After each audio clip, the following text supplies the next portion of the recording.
Salve 10, beleza? Os Carlos na área. Não basta testar somente a sua aplicação se a criação de dados de entrada é limitada e burocrática. Ao longo da escrita de testes, nós vamos precisar estabelecer dados iniciais e dados de entrada para poder escrever esses testes. E normalmente isso é feito de forma muito repetitiva e maçante, fazendo com que você perca a produtividade ao escrever esses testes, e até mesmo desincentivando a criação e refatoração deles. Se isso não for resolvido ou bem feito, você está aumentando as chances de bug na sua aplicação, além de perder o controle sobre os testes criados. Nesse vídeo eu vou mostrar uma técnica para poder resolver esse problema que pode ser utilizada em qualquer linguagem de programação e também em qualquer framework. Então, roda a vinheta.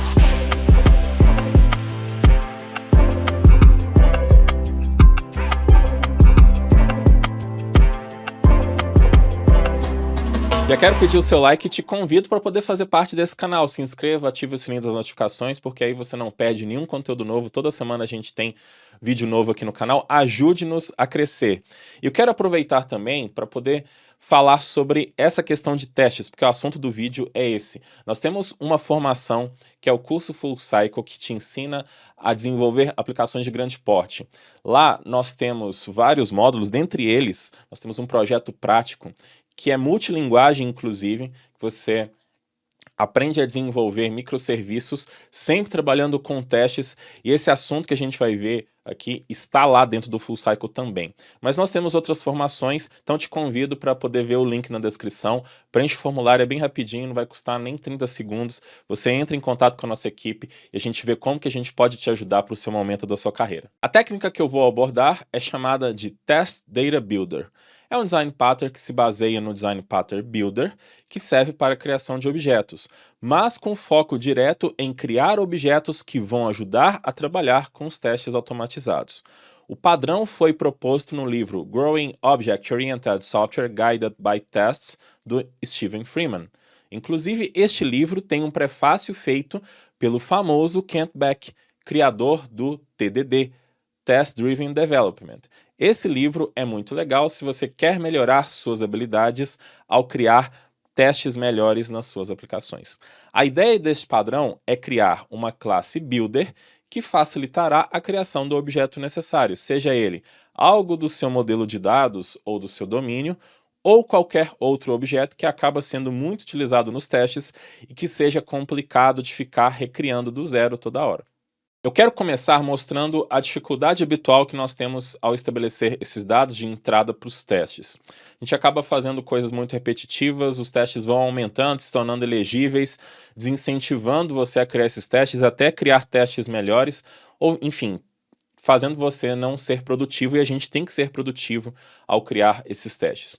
Eu vou utilizar como referência o TypeScript mais Node, que eu acho que é uma linguagem que todo mundo vai entender, mesmo que você não tenha experiência, que é uma linguagem bem padrão, né? Todo mundo conhece, no final das contas, um TypeScript, JavaScript da vida, mas esse exemplo dessa dificuldade, no momento que eu for abordar o Test Data Builder, vai servir para qualquer linguagem de programação, porque eu tenho que usar aqui alguma, tá? Então você vai poder usar aí no PHP, no Python, no Ruby, no Java, no .NET. Esse conceito é aplicado até em linguagens que não tem o paradigma orientado a objeto, porque o livro ali é mais voltado para o paradigma O, tá?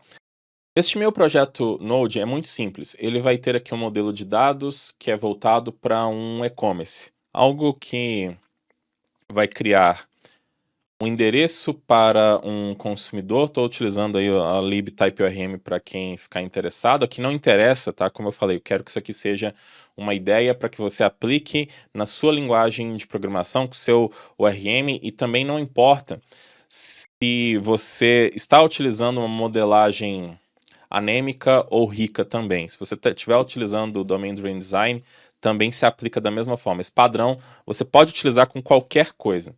Então, nós vamos ter um pedido com seus devidos itens.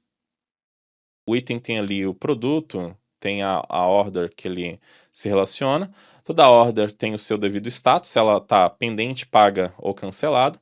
Aí tem o produto com seus devidos dados ali com o preço, o nome, os dados do consumidor com o endereço. Aqui é apenas uma separação. Esse address aqui não seria uma tabela nova, é apenas uma classe separada aqui. tá? Ficaria tudo na mesma tabela de customer. Então, um consumidor faz um pedido, escolhendo ali os produtos, e na order aqui nós temos o total dela, a data de criação, os itens, o status, enfim. Então, é um modelo simples e a gente já vai ver algumas dificuldades na hora de trabalhar com os testes. Eu estou utilizando o Jest, que é uma lib muito famosa na comunidade JavaScript para poder rodar os meus testes. E para quem não tem experiência aí com JavaScript, os testes são mais no estilo de funções, né? A gente não trabalha com classes. Neste arquivo eu construí testes básicos para poder ver se aquelas entidades ali estão sendo cadastradas no banco de dados. Então aqui eu tenho a descrição dos meus testes, que são os testes convencionais. Logo aqui no topo, as variáveis que eu preciso para poder brincar com os meus testes, o data source que estabelece a conexão com o banco de dados, aí com essa lib que é o type-urm. Então eu tenho um SQLite em memória, tenho nada de complicado aqui, você vai poder rodar aí tranquilamente. Aqui todas as minhas entidades declaradas para ele poder entender. E eu vou criar aqui as tabelas, ele acaba criando as tabelas de forma automática com essa funçãozinha, com essa opção aqui, e o meu login aqui é falso. Se você quiser ver as carries sendo executadas, é só passar para true. Esse before each é executado antes de cada teste, então eu crio a conexão antes de cada teste e pego aqui os repositórios de Customer Product e de Order para poder brincar ali com os dados, cadastrar, consultar e depois ver se deu tudo certo. Então eu tenho aqui um teste para poder criar um consumidor, criar um produto e criar uma order. São testes muito simples, mas que vão ficar claro aqui da ideia da dificuldade desses dados iniciais. Vamos imaginar que eu vou criar um teste para ver se um customer é criado no banco de dados. Então a gente tem que criar aqui o objeto com seus devidos dados, além aqui do address. Quantas linhas que nós gastamos para poder criar esse objeto aqui? 37 até 47, 10 linhas. Tá, se fosse num teste básico, isso aqui já seria suficiente, tá ok, não tá complicado, mas se eu estou no e-commerce, a gente vai precisar quase sempre lidar com a criação de um consumidor. E aí, o que você vai fazer? Como que você vai criar esse consumidor de uma forma fácil? A gente não vai ficar repetindo essas 10 linhas aqui. Aí nesse teste, a gente salva aqui e depois verifica se está ok, consultando lá do banco de dados. A mesma coisa para o produto. O produto tem menos linhas, né? Você tem que estabelecer o nome e o preço, depois consulto ali se ele está ok. Agora, olha como que fica a order, né? Só para eu poder testar a order, eu vou ter que criar o endereço, o consumidor, um produto, isso porque eu estou usando um produto só no item. Aí eu tenho aqui a order e o item. A relação entre elas vai ficar aqui com esse add items, né, que acaba colocando aqui os itens e calcula o total, para a gente não calcular esse total fora, ficar ali dentro da própria entidade. Eu salvo a order, consulto ela com todos os relacionados e faço a verificação aqui. Isso aqui seria um teste básico, mas a gente vai precisar testar essa order na hora de fazer as nossas regras de negócio ali com a camada de serviços, na hora de listar, na hora de processar eventos, testes mais de alto nível, como testes ali end-to-end. Imagina se a gente ficar usando aqui quantas linhas, no final das contas? 88, 20 linhas sempre para poder criar a order. Isso com um item só. Não dá, né? Se a gente ficar replicando isso aqui, seria complicado. Aí tem um conceito chamado de Mother Objects, que é criar uma classe ou até uma função que nos ajuda a criar. Ah, tá. Você vai lá e cria o seu... Poderia ser em outro arquivo, né? Poder criar um create order. E aqui eu receberia um JavaScript, é bom fazer aqui com objeto, que eu poderia não passar todos, né? Teria que passar pelo menos essas informações aqui. Essas informações, elas poderiam não ser obrigatórias, para que se eu não passar um consumidor, eu criaria aqui um consumidor padrão, um customer padrão. E faria as mesmas customer default, faria a mesma coisa para os outros também. Mas aí, às vezes a gente quer criar também um consumidor de uma forma fácil. Aí eu faria também uma outra função para ele, faria uma função para o produto, enfim. Mesmo que eu crie essas funções aqui, a minha organização, ela me ajudou até um certo ponto, ela vai ser limitada, porque quando eu quiser reaproveitar, isso aqui vai ser complicado, né? Quando eu quiser, às vezes, eu quero criar uma order. Vamos supor que eu tenho aqui uma order, create order. Quero reaproveitar essa order aqui e só mudar o consumidor. Como é que eu faço um copy dela? Tem como com o JavaScript, né? Mas aí você vai ficar fazendo um object create aqui baseado na order e passando somente o customer que você vai usar com outro create customer. Isso aqui é limitado, isso aqui só encapsula a criação desses objetos sem te dar uma variação e flexibilidade. No final das contas, a gente gastaria um determinado número de linhas que não ajudaria também. Tá? Eu quero justamente mostrar que essas soluções que normalmente a gente acaba fazendo ali, elas quebram o galho durante um tempo. Depois, essas funções aqui, elas acabam sendo mantidas por você e pelos seus colegas, e cada um vai colocando as suas necessidades sem seguir um padrão. O negócio vai crescendo, e aí daqui a pouco se mistura ali com o repositório, o negócio perde o controle, aí você chega e fala assim, não, chega, a gente tem que mexer nisso aqui. Tá, a gente tem que mexer nisso aqui, mas isso está espalhado em todos os testes da aplicação. Então você vai ter que mexer em todos. Quanto tempo e quanto de dinheiro que isso vai custar? Então, quando a gente tem essas necessidades de criar esses objetos e modelo de dados vai acabar sendo algo mais complexo, a gente tem que ter uma forma simples e que consiga suportar principalmente aplicações grandes, ou que também suporte o crescimento da aplicação. A aplicação vai se tornando madura, vai gerando mais valor, você precisa de alguma coisa que suporte esse crescimento. E é aí que vai entrar esse Test Data Builder. Vamos brincar então com esse padrão. Eu já tenho vários Test Data Builders criados aqui. Eles foram criados... A gente fala aqui sobre depois se você deve criar um por entidade, mas a gente vai chegar lá. Eu quero mostrar eles aqui como que eles estão criados, tá? E falar também como que isso é mostrado no livro. Mas eu quero primeiro mostrar o uso dele. Vou fazer o seguinte aqui, eu vou duplicar esse arquivo.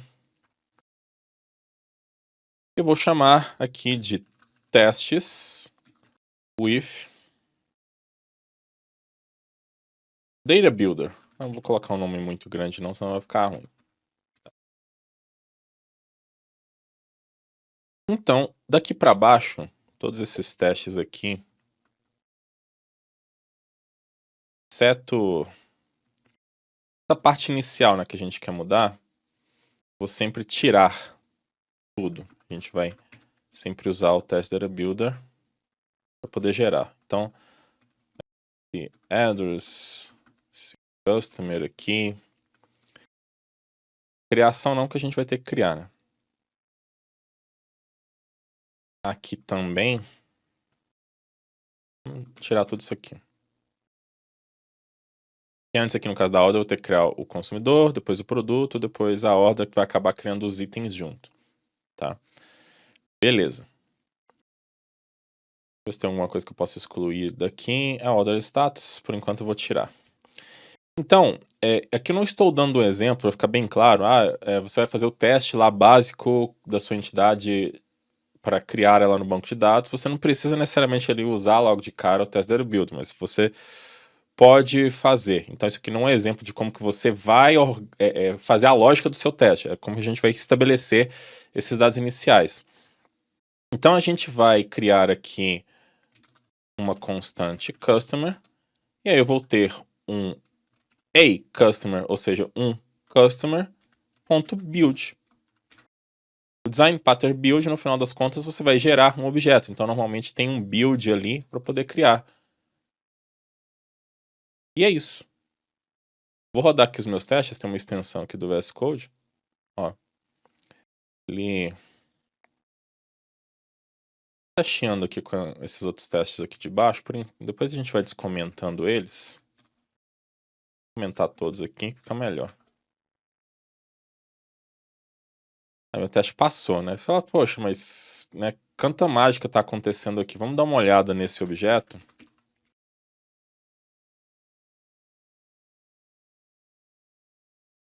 Ao executar aqui de novo, a gente vai ver que tem o customer, que não tem aqui o ID ainda, porque o ID é auto-incrementado, depois que salvar ele vai ter, mas ele acabou gerando aqui com dados aleatórios.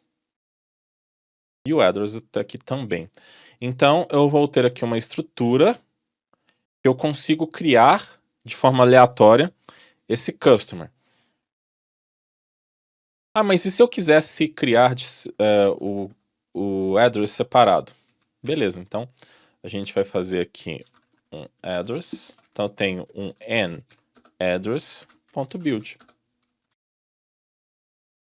E eu vou passar ele para cá com o método withAddress, ou seja, estou criando um customer com o endereço em questão.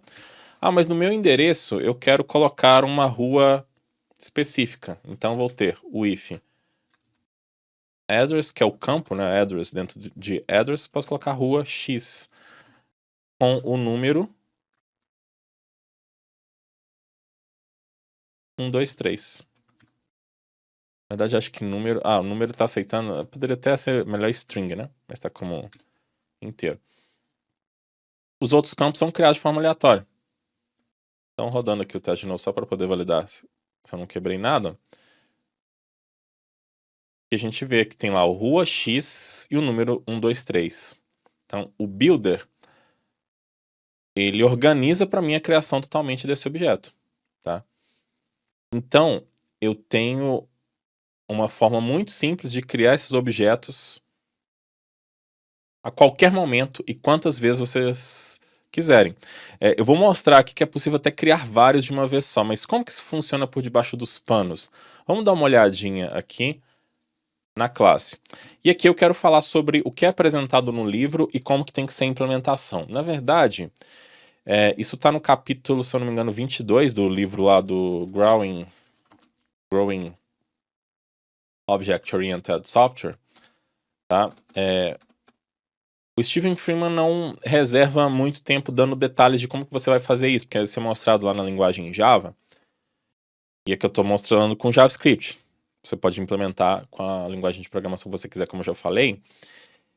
E a criação desse Design Pattern Builder, né, que é um builder básico, é importante que você conheça muito bem a sua linguagem de programação, porque dependendo dos recursos que ela tiver, você pode ter esse builder mais legal ainda para poder ser utilizado no meio dos testes. Por exemplo, uma linguagem igual o Java, que a gente acaba criando um construtor, né, eu tenho ali um construtor que recebe um inteiro, né, tem um int A no meu construtor. Eu posso ter um outro construtor que vai receber uma string XPTO. Então, eu posso ter não só o construtor, mas como métodos que são polimórficos. Eles têm o mesmo nome, mas os parâmetros são diferentes. Então, isso aqui seria um recurso legal para a gente poder ter esses métodos aí de mudar as propriedades de várias formas, enfim. Às vezes sua linguagem também tem métodos mágicos, isso aqui também pode te ajudar a criar um builder melhor. A ideia é criar um builder que facilite o máximo possível os seus testes. Então isso não é mostrado como que você vai fazer isso na sua linguagem de programação. A única coisa que ele está falando é: você vai criar um builder que vai ter ali as propriedades com valores padrões para a gente sempre poder criar esse cara sem passar nada, como a gente está fazendo aqui. E no final das contas, você vai ter um método build aqui, ó. Esse método que está criando aqui o meu address, tá? E aí eu aproveitei a própria ideia do builder para poder ir muito mais além. É por isso que essa aula aqui, você vai pegar um conhecimento ainda mais interessante do que está no livro. Porque eu não quero somente ter valores padrões. Às vezes a gente quer, para uma informação ali, definir um valor padrão e tá bom. Mas vamos supor que a gente tem ali uma string, um parágrafo, alguma coisa assim. É interessante que a gente tenha dados aleatórios. Então eu acabei utilizando uma lib chamada de chains, que ela tem ali vários métodos para poder gerar endereço aleatório. Inclusive eu poderia até usado ela aqui em vez do Word, idade, nomes de animais e coisas assim. Então, cada uma dessas propriedades aqui, elas vão ser propriedades que vão sincronizar com a propriedade da entidade. Só que aqui eu não passo valor direto, eu passo uma função que vai ser executada no momento que eu for fazer o build, porque aí eu tenho condições aqui de mudar esse valor não é fixo, ele é chamado ali no momento que eu estou fazendo o build, né? Ele toda vez que eu chamar, isso aqui vai ser aleatório, porque sempre vai executar essa parte. E a gente vai ter outros benefícios também. Então, veja que para o address eu tenho isso, para o number, cidade, estado, poderia ter alguma coisa aí para poder pegar de um lugar que eu tenho essas cidades e esses estados aí de forma aleatória. Eu tenho o zip aqui. O complemento, que pode ser string ou null, mas eu estou colocando o valor nele padrão, e o bairro. E aí a questão gira em torno de que ficar fazendo um new address fake builder, que é o nome que eu criei, para depois você começar a fazer as coisas, fica muito complicado. A gente também tem que ter uma forma rápida de chamar isso. E às vezes eu quero criar um endereço, sem informações adicionais. Eu quero criar alguma coisa que seja bem específica e que eu quero deixar isso bem claro. Então, utilizar essas expressões aqui também ajudam a deixar claro qual é a intenção. Então, ao invés de usar o construtor que ele está específico aqui... na verdade o construtor não está aqui porque eu tenho uma classe base aqui do meu builder. Mas a gente acaba criando métodos estáticos, porque aí eu consigo criar um endereço só. Veja que ele cria aqui a instância do meu builder, ou criar vários. Eu coloquei the addresses, né, que estou criando vários passando um contador de objetos. Se o meu construtor aqui não receber nada, ele vai criar apenas um. E ainda estou utilizando o generic do TypeScript para ou falar que no meu resultado final vai ser um endereço só, ou vários, né? Então, eu poderia criar aqui, eu estou criando um address em Brasil, por exemplo, sei lá, um address, estou em Minas Gerais. Eu poderia ter essas coisas que são métodos ali que fazem sentido, porque eu estou usando sempre Minas Gerais para poder fazer alguma coisa, então eu posso deixar ele aqui. E aí, para cada propriedade dessa, nós podemos criar métodos aqui para poder mudar os seus devidos valores. Então, isso aqui acaba sendo um padrão que é usado com o Design Pattern Builder, né? Você coloca ali um add quando você está adicionando numa coleção, um if quando você está posicionando uma informação. Então, o if number, você vai posicionar um número, o if city, você está posicionando ali uma cidade. Só que, pela forma que eu estou tratando de uma forma mais avançada, eu posso passar aqui o valor que ele guarda, ou uma função que vai definir esse valor, e isso vai nos dar poder de fogo para poder gerar isso. Então a gente vai gerando os métodos, tá? Não tem regra. O negócio é você ter um builder que vai te ajudar. Aí no momento final, o que eu faço? Eu tenho aqui uma variável de contar os objetos, crio um array com um número de posições específicas, seja 1 ou 10.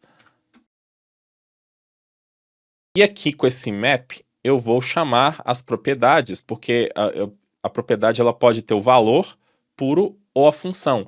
Então esse call factory aqui vai definir para mim o valor, e essa função, ela sempre, que é chamada, ela recebe um índice que é o índice.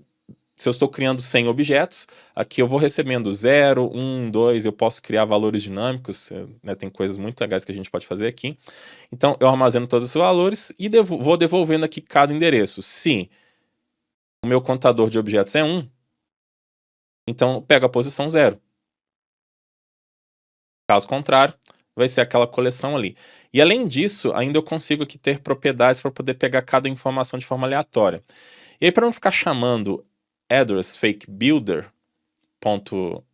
.address, eu estou exportando a assinatura da função estática. Isso aí tem a forma de fazer em cada linguagem de programação, mas por isso que a gente chama dessa forma. Então, olha que legal isso, né? Vamos fazer aqui então do produto agora. Produto. Então, aqui agora do produto, poderia fazer eu tenho um N. Na verdade, N não. A product. Fazendo um build, já resolveria a questão. Eu tenho uma extensãozinha também que vai rodando o teste. Então, tenho o meu produto que foi gerado. E que eu posso rodar, então, meu teste só para a gente poder ver o produto. O produto é simples, né? Tá aqui o ID null, né? Porque ainda não salvei ele. Aqui o nome que é gerado e o valor, o preço que é aleatório. Ah, mas às vezes eu quero gerar um produto com um preço específico. Então, beleza. With price. E aí você coloca aí o que você quiser.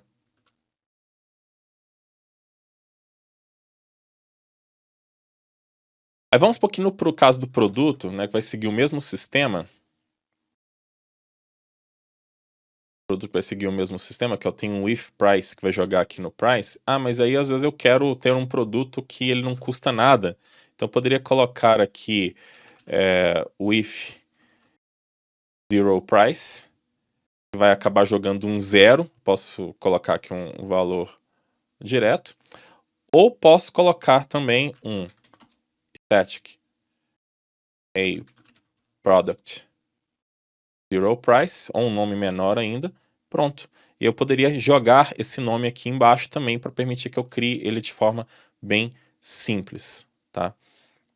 Eu até não mostrei como que é o tal customer, porque tem uma relação ali dos objetos, né? No banco de dados é armazenado de uma forma só, mas olha o endereço.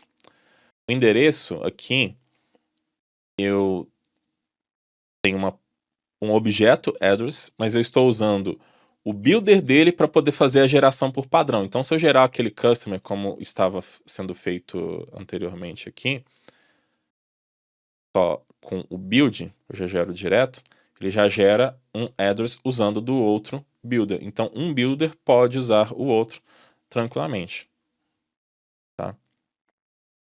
Então, agora vamos para a order. O que vai acontecer aqui na order?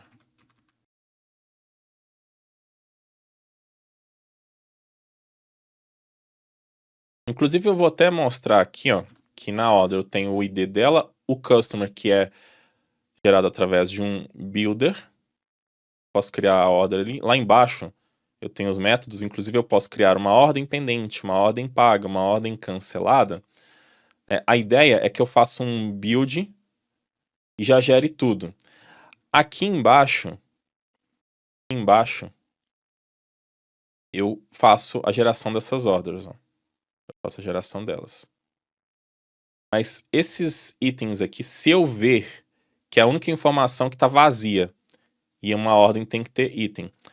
Se eu ver que eu não tenho nada, não foi estabelecido nada, ele já gera um baseado no meu outro builder. Então, se eu simplesmente fizer aqui um builder aqui do order, tem o order.build, eu vou conseguir já gerar minha order completa. Porém, eu tenho que tomar cuidado porque eu tenho produto já dentro dela. Vamos executar ela aqui, aumentar dessa parte, para ficar claro que a gente tem que criar cada dado em sua tabela no banco de dados. Vou fazer aqui um novo teste, na verdade. Peguei o teste errado aqui. Eu já tenho aqui o meu customer e tenho um item, né? Eu tenho que criar o produto e o customer no banco de dados. Então, a princípio, o que eu teria que fazer? Menos a separação da variável customer, pegando de order customer, aí eu salvo. Aí do produto tem que pegar o item, né? Então, tem uma variável aqui embaixo que eu estou usando que é o order item 1 para poder verificar o teste. Então, order item 1 vai ser igual ao item na posição 0, aí eu pego o produto ali no meu item e salvo. Beleza, aí agora eu posso salvar aqui. Teste aqui do lado se ele ficar marcadinho, ó, deu certo, então...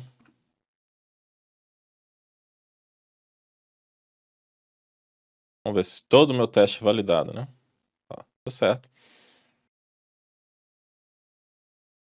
Esse aqui é apenas um exemplo mostrando como que eu consigo gerar tudo de uma vez, né? Agora, como que você vai organizar isso aí criando no seu banco de dados? Aí você pode criar um método separado para isso, ou até fazer as criações de forma separada. Vamos fazer de forma separada, que também a gente teria mais controle, né? Porque às vezes eu quero criar um customer com determinadas informações, alguma coisa ali no endereço ou algo assim, ó. Geraria então aqui um customer, a customer ponto build. Vamos supor que eu quisesse fazer aqui um if name customer xpto, só para ter uma mudança aqui. Então já geraria esse customer daqui, tira esse carinha daqui. Agora o próximo passo seria o produto, né? Então, criar um a product. Ou não, qual que é a tua sugestão? Aceitando a sugestão do Copilot, já está entendendo o que eu quero. Então, aqui eu salvei o produto, salvei o customer ali em cima. E agora o item aqui, a gente tem que gerar um item. Então, posso fazer um add item. Aí eu faço um n order item, passando o produto e um if customer, passando customer. E aqui eu tenho que fazer o build, né? Porque eu não posso passar a instância do builder, tem que passar a instância do objeto. Aqui o order item 1, que eu usei essa variável aqui embaixo, eu tenho que colocar ela aqui. Beleza. Vamos executar de novo ali, mas já deu certo, porque toda vez que eu salvo ali, roda de novo o meu teste. Então aqui eu estou criando de forma separada, enfim. Aí você vai organizando isso aí de forma que você quiser nos seus testes, de acordo com a sua linguagem de programação, né? Inclusive, recomendo você dar uma olhada, né? Normalmente tem conceitos nos testes chamados de parametrized ou fixtures. Muitas dessas libs de testes acabam disponibilizando isso, e você pode juntar isso com Test Data Builder mais outras coisas para que você tenha esses testes mais flexíveis, né? Olha que legal isso, né? Quantas linhas que a gente gastou, e a questão aqui é justamente o reuso. A gente está prezando sempre aqui por ter uma estrutura que em qualquer lugar eu posso criar as coisas da forma que eu quiser, da forma mais simples possível, tá? Vamos fazer aqui algumas variantes que são legais. Vamos pegar aqui o caso de criação dessa order aqui. Eu vou criar uma outra parte, tudo isso aí fica no código-fonte para vocês. Vou colocar aqui, ó, variantes. Aí aqui, async. Vamos pôr esse cenário aqui, né? Eu quero criar mais itens. Pode ser até com o mesmo produto, porque eu estou querendo fazer algum teste de alguma forma. Então, eu poderia armazenar o meu builder de itens simplesmente dessa forma aqui, com o produto ou com outras informações que eu queira. E eu faço aqui um item builder.build, simplificando aqui a minha order. Eu posso criar vários. No momento que eu faço isso, vamos ver aqui. Inclusive eu vou usar aqui um console.dir, e aí fica fácil ver todo o objeto, porque senão ele vai começar a esconder o objeto, porque ele tem várias camadas, né? Na verdade, aqui. Olhada nele. Vê que sempre é o mesmo produto, o mesmo valor, porque é o mesmo produto, preço aqui, né? O unit price. Mas a quantidade é diferente, porque ela está de forma aleatória, né? Então, eu posso ter um builder e reaproveitá-lo o quanto eu quero. Além disso, eu consigo pegar uma informação específica do builder. Às vezes eu quero pegar... vamos criar aqui um customer builder. Vai ser um a customer somente. Se eu fizer aqui um console log customer build.name, vou fazer isso várias vezes. Vai ver que nós temos vários nomes aleatórios. Por quê? Temos getters também, isso não tá no livro, tá? E a questão também, o Steven Freeman não ia dar 500 opções, né? A questão, ó, toma o builder aí, usa ele para poder organizar os seus testes e faz o que você achar necessário. Quando tem esse getValue aqui, name, ele vai acabar chamando a classe pi de todos os builders, que é esse getValue, ele vai tentar acessar a propriedade privada que é definida lá no topo de cada builder, chamando aquele call factory. Então, ele vai ver se o que eu estou chamando aqui... Ah, peraí, é uma função? O valor, né, que a gente está passando aqui, ó, da propriedade privada, é uma função? Então, eu vou chamar essa função passando o índice porque eu posso criar vários objetos, eu passo ali o índice do objeto. Com o array, para o caso ali dos itens, então ele vai pegar esse array e executar cada valor que pode ser uma função ou pode ser um valor.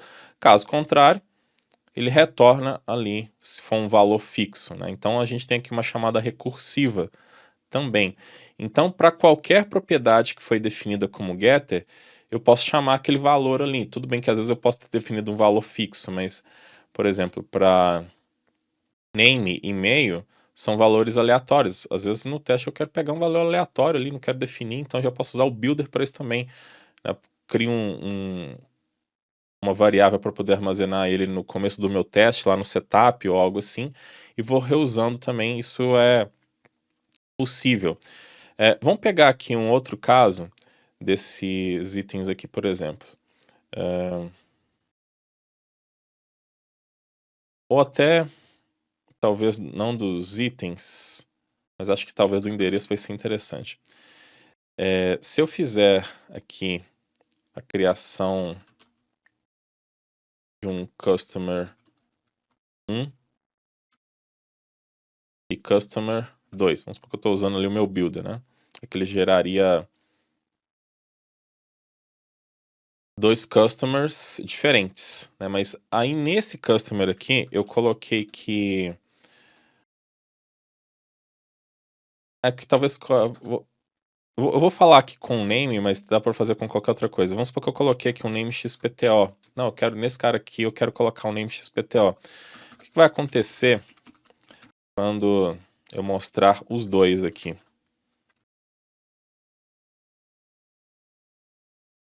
Vamos ter os dois customers.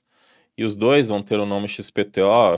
Mas aí eu penso, eu não quero colocar um nome igual para os dois. Eu só quero que afete esse aqui, mas eu estou usando o modelo de builder. Isso aí é falado lá no livro, né? Que você deve conseguir reusar as informações. Então, posso criar uma cópia. Aqui, ó, eu faço um copy. E aqui ele vai acabar gerando uma cópia desse builder desvinculando desse objeto. Então, não afeta esse aqui de baixo. Então, a gente vai ver que o primeiro tem um nome XPTO e o segundo já está aleatório. Tá? Então eu poderia usar o copy aqui também só por conveniência, né? Eu posso fazer um copy. Como eu posso fazer um copy também de forma estática? Tá? É possível passar, por exemplo, poderia fazer... Esse é o limite para esse caso. Poderia fazer um customer fake build, fazendo aqui uma cópia do customer builder ali que já teria algumas informações. Aqui eu gero uma nova cópia também. Isso é possível, tá? Então, isso pode ser também com address. Aqui eu tenho que fazer uma modificação, né? Que eu tenho que criar um address específico e passar para esse cara, mas se eu faço aqui a passagem para ele sem o copy, afetaria o outro, que talvez eu não quisesse que tivesse esse endereço, então eu consigo essa variação aqui também, tá? E eu consigo trabalhar com múltiplos objetos. Isso aqui é fantástico. Vamos colocar aqui múltiplos objetos. Isso também é muito importante, porque às vezes eu não quero ficar criando aqui 10 customers colocando as 10 variáveis. Eu quero criar de uma forma direta. Então eu tenho the customers. Posso colocar aqui que eu quero criar 10. Pronto. O que a gente vai ter ali, ó? Um array de customers, tá? Porque toda a questão ali de generics que foi configurado faz com que a gente fale aqui que o resultado final vai ser o customer array, porque o build está pegando esse generic aqui. Então eu posso gerar aqui 10 customers.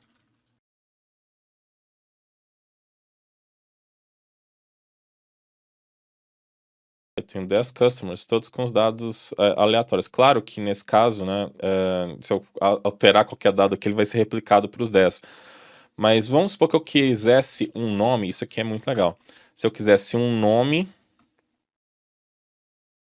que fosse controlável, né, que eu só estou criando 10, eu quero que o nome seja Customer 0, Customer 1, Customer 2. Então, a gente pode passar aqui uma função em que eu recebo o índice do objeto que está sendo criado. Quando eu estou criando vários, ele vai de 0 a 9. Então, aqui eu passo um customer concatenado com o valor do índice. O valor do índice. Agora, o que vai acontecer? Eu tenho o customer... cadê o nome dele?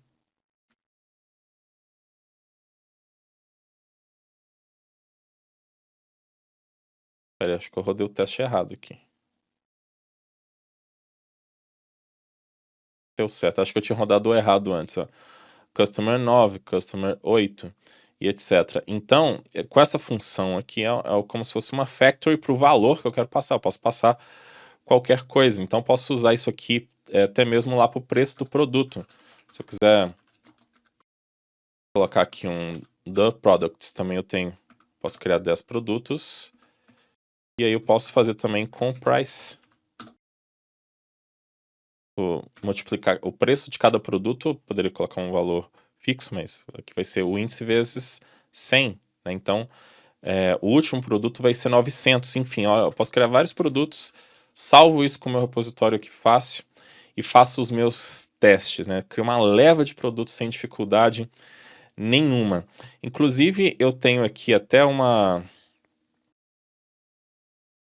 outro exemplo, continuando com isso aqui, ó, se eu quisesse criar 100 pedidos, pegando de forma aleatória, eu quero criar dados aleatórios para poder fazer alguma coisa. Desses 100 pedidos, eu vou ficar fazendo ali o resto da divisão com 10, porque eu tenho 10, para ele conseguir pegar eles de forma aleatória, uma forma que a gente faria aqui. Já no caso dos itens, eu quero criar 3 itens para cada...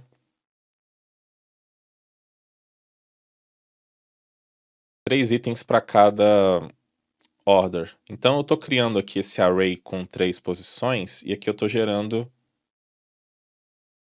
o que ali, ó? Ele vai acabar... Ele deveria colocar um... Eu posso colocar que eu estou gerando uma coleção de order item. Como, na verdade, aqui também, eu posso fazer assim, ó.